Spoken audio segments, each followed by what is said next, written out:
ঘরের মাটিতে নিউজিল্যান্ডের বিপক্ষে ৫ ম্যাচ টি-২০ সিরিজের ১৭ দলের ঘোষণা করেছে পাকিস্তান ক্রিকেট বোর্ড পিসিবি। দীর্ঘদিন পর দলে ফিরেছেন মোহাম্মদ আমির। আমির ছাড়াও অবসর ভেঙে পাকিস্তানের টি-২০ দলে ফিরেছেন ইমদাদ ওয়াসিম। এছাড়াও সংযুক্ত আরব আমিরাতের হয়ে খেলা ওসমান খানকেও বরণ করে নেওয়া হয়েছে পাকিস্তান জাতীয় দলে। গত বছরের নভেম্বরে আচমকা অবসর নেন ইমদাদ। গত মাসে পিসিএলে অসাধারণ খেলার পর পিসিবির সঙ্গে কথা বলে আন্তর্জাতিক ক্রিকেটে ফেরার ঘোষণা দেন তিনি।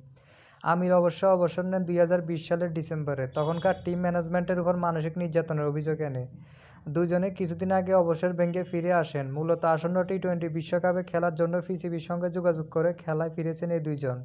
নিউজিল্যান্ড সিরিজে তাদের দলে ফেরা তাই অনেকটাই অনিয়মীয় ছিল। এছাড়াও চোটের কারণে লম্বা সময় দলের বাইরে থাকা পেসার নাসিম শাহ ফিরেছেন নিউজিল্যান্ড সিরিজ দলে।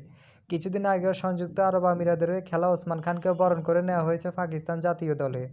ঘরোয়া পারফরম্যান্স বিবেচনা করে middle order batter Mohammad Irfan খানকেও নেওয়া হয়েছে আনক্যাফট। এখনও টি-২০ অভিষেক হয়নি এমন আবারও আহমেদও আছে স্কোয়াডে। নিউজিল্যান্ডের বিপক্ষে পাকিস্তানের অধিনায়ক হিসেবে দায়িত্ব পালন করেন বাবর আজম। সর্বশেষ নিউজিল্যান্ডের বিপক্ষে সিরিজের দলটির দায়িত্বে ছিলেন শাহিন শাহ আফ্রিদি। এক সিরিজ পরে আবারও পাকিস্তানের অধিনায়কত্ব ফিরে পান বাবর। চলতি মাসে পাকিস্তান সফরে আসেন নিউজিল্যান্ড।